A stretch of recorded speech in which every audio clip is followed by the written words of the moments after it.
What's going on, everybody? Tom here with Keto Lifestyle, and welcome to the first video of the new 2019 Keto Cut series. Now, this is going to be very similar to the one I did last year, where I followed the summer shredding protocol that Christian Guzman was setting up for that competition. And that was fun and all, but I'm really going to do this one on my own. Reason being is I'm going to take my time with it, but I also have a different end date. I want to kind of peak right before KetoCon. So for those of you guys who are heading there, I will see you there, and hopefully we'll be looking really good. But the point of this is towards the end of last year into the beginning of this year, I decided to go on a bulk, meaning I wanted to deliberately put on muscle and as a side effect put on fat.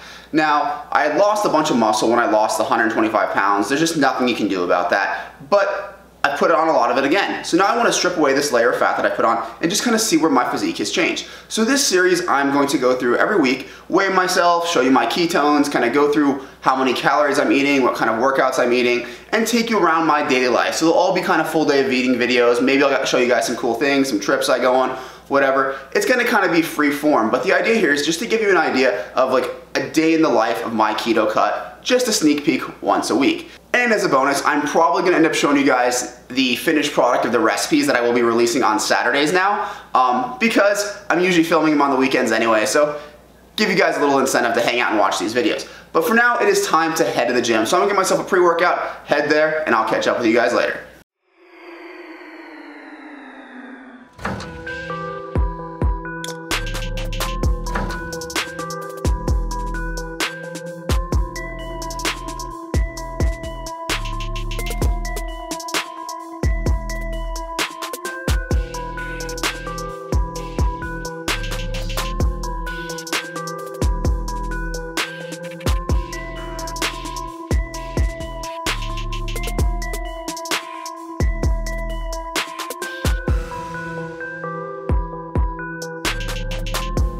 Now I want to talk a little bit about the workout. The clip that I shot coming home from the gym, I shot in the car, and the road we were on was really bumpy. So to avoid giving you guys motion sickness, I'm just going to go ahead and basically lay it all out here and now that we're home and in my office. So lately, or on this cut, I'm going to be following a push-pull legs routine. So I'm going to have one day where I'm pushing, one day where I'm pulling, one day where I'm training legs. And then the other 2 days are going to be a mix of cardio and stretching. And when I say stretching, it's almost like a yoga routine kind of thing that I follow. There's a bunch of things on like Amazon Prime and things like that I'll do. Mostly because my flexibility is garbage. And you guys know that I've had hip problems for probably 2 years now. And I need to keep the hip moving, otherwise it's going to get worse. And I can feel it if I don't stretch for a few days or even a week, it becomes really painful. So I do that to kind of keep that mobility up and increase the flexibility in every other body part.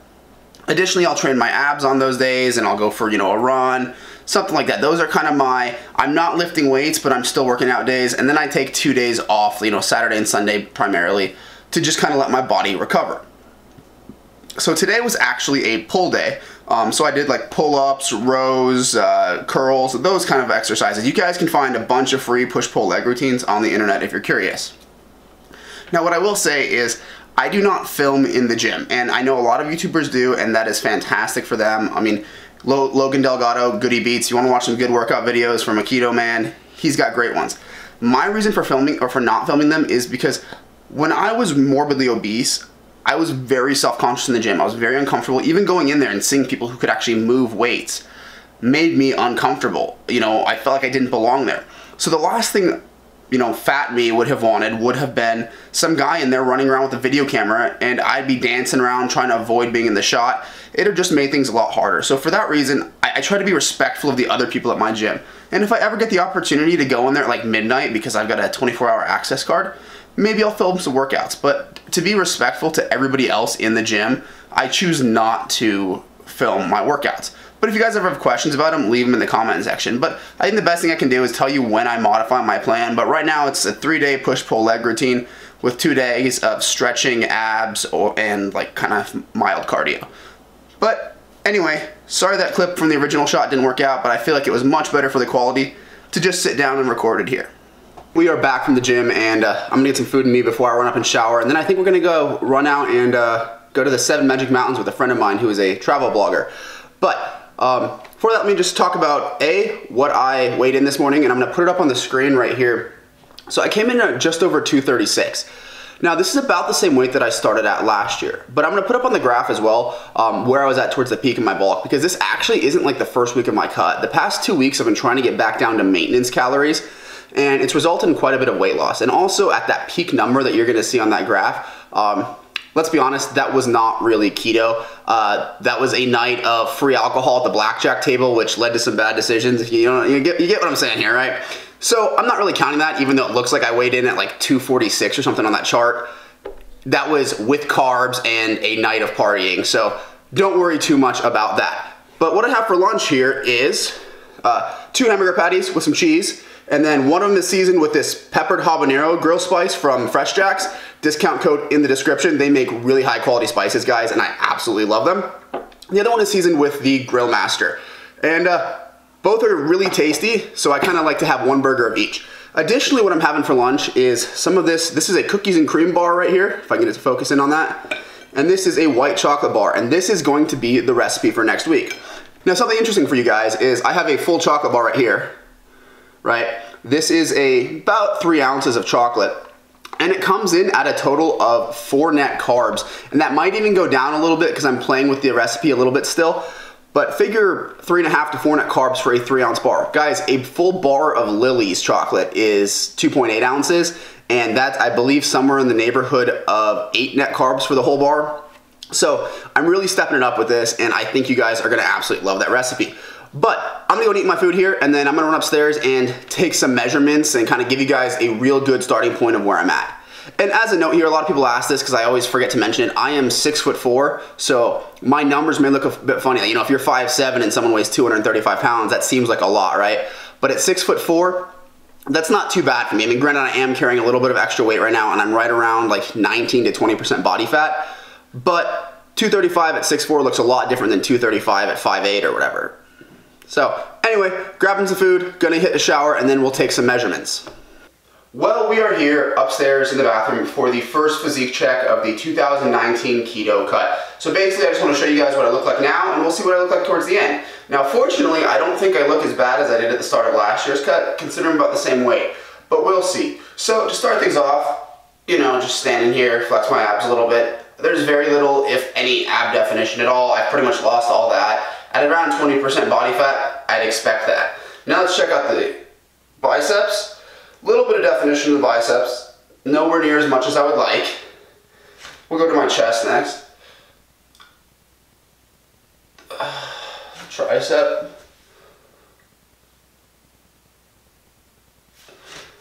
And my back.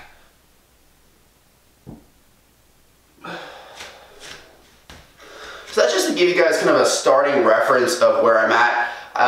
And then let me grab my tape measure real quick and we'll take some measurements for reference. So, the only reason I'm actually manually or videotaping myself measuring is because this is done manually.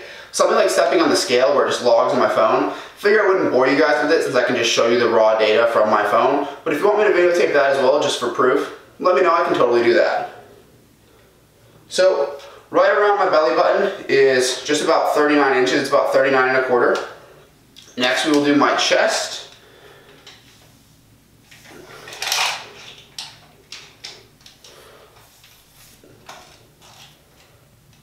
Okay.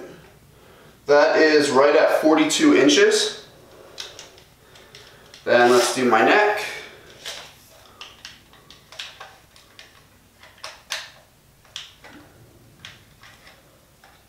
Alright, it's like 16.25, 16.5. And then we will do my biceps, since I should see some size change there as well. Bicep is right around 17.25 inches. Now, a lot of people will also measure their thighs, and I don't do that because it seems almost meaningless to me. I can never get myself measured in the exact same spot 2 weeks in a row to have the data be anything meaningful. It always ends up just yo-yoing up and down because I'm really bad about finding the same spot on my thigh. Even though I do carry a lot of my weight in my midsection here, as you can tell, and in my thighs, I find it more meaningful to track like my stomach, my chest, my neck, because those are things that I use to calculate my body fat percentage. But towards the end of this cut, I'm actually going to be doing a DEXA scan. So anyway, guys, time to get back to the vlog. Alright guys, so Mike back here. We just got back from the 7 Magic Mountains there, and he has so graciously volunteered to try some of the white chocolate and cookies and cream that we have. So I'm going to focus in on him, and we'll see. I think they might be a little too sweet, but we'll see what Mike says. Drum roll, please. Based on his advice, we will either lower the sweetness or not. Which one you got first? This one. White chocolate. A little sweet, but very good. Okay, so very good. So if I step down the sweetness a little bit, you think it'd be better? Yeah, I think so. That's really good though. And then that one there, by the way, those are like half a carb per square. Really? Yeah. And the one in his hand, that one has cacao nibs in it, so it's gonna be like a cookies and cream. Ooh, yeah, I do like the cookies. This is really good. Well, you guys heard it there. I'm not crazy, so look out for that video coming in Saturday. Now we're gonna get back to Vegas, and I'll catch up with you guys a little bit later. What is up, everybody? We are back now, and I am about to butcher up that right there. That is a Packer brisket, which is the point and flat together. So I'm gonna go ahead and butcher that up, season it up, and get it on the smoker, and that's gonna be kind of my meal prep for the week and also dinner for tonight. So the idea being is I can just buy a whole big thing like that, get it all cooked up, and you know, the point is gonna become some burnt ends, the flat's gonna become some sliced brisket, which is all really high in fat and really good for you. But it's cheaper if you buy it as a Packer brisket and butcher it yourself, which is really easy to do. So let's do it.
Alright everybody, while that brisket is on there, because that's going to take like 8 or so hours to get ready, I want to talk a little bit about my calories, because right now I'm a little higher than most people would expect, and that's just because I've been, in eating 3,500 calories a day on this bulk. I went down to maintenance at about 2,500 calories a day. And on this cut, I am now starting off at around 2,100 calories. Now that might seem high as like a starting number, but I have put on a significant amount of muscle mass and I'm losing weight at that number. So I don't want to pull that down so fast that, you know, there's nowhere to go when I'm still have an extra 10 pounds of body fat on me.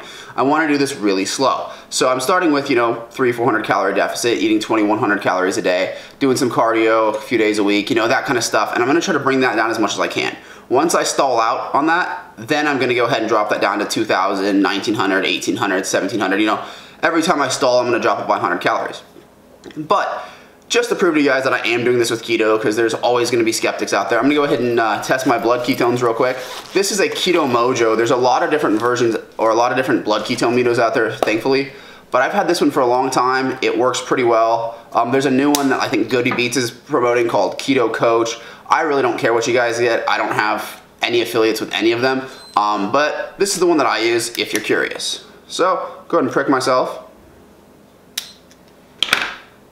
You know, I could never like give myself injections. I don't know how diabetics do it. When I go to push that button, I get like insane like stage fright. I'm like, ah, it's gonna hurt. Anyway, let's check the ketones.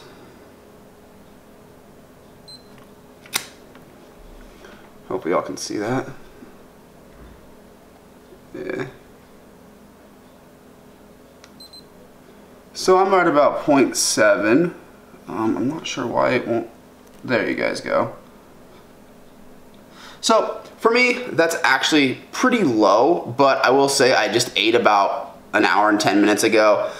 So when you eat, your blood ketones will drop a little bit. When you exercise, they will. If it's the first thing in the morning, they will. There's a lot of things, but the way I look at it, as long as you are showing blood ketones, that means your body is producing them, because I don't take ketone supplements really.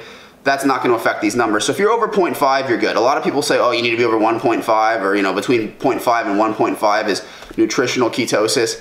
I don't know really that there's much to that. I just look at it like, look, if you're in ketosis, you are on a ketogenic diet, and you are burning fat as fuel, so do your own research, come up with your own opinions, but for me, as long as you're getting a reading, I think you're in good shape.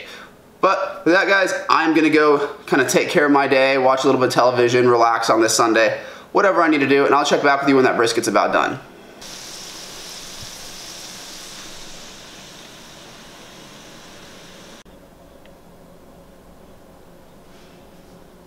Well, we are back, and it is about 9-ish p.m. right now, and it's finally time for my dinner because that brisket took quite some time. As you can see, I've changed again, but we went for a walk earlier, just try to catch a little bit of sun and get a bit of cardio in to take this cut off to the right start. What I got here for dinner, I got about 5 ounces of burnt ends that we made. There's about 4.5 ounces of brisket, and then some green beans cooked in some bacon grease. So that is gonna be my dinner. I'm actually gonna put the calories for that right there. I meant to show you guys every single meal today, but I didn't. I got caught up doing some other stuff. We ended up stopping for lunch because we were out and about, and I had a Cobb salad, which was about right here. But in the future, if you guys wanna see like a full day of eating, run through all my calories and stuff, I can definitely do that. But that, guys, I'm gonna go and close this video. This was a great start to the 2019 keto cut. And if you guys wanna follow me through this journey, go ahead and subscribe to this channel. If you like this video, leave it a like. If you have any questions or comments, leave them in the comment section. With that, I will see you guys in the next one.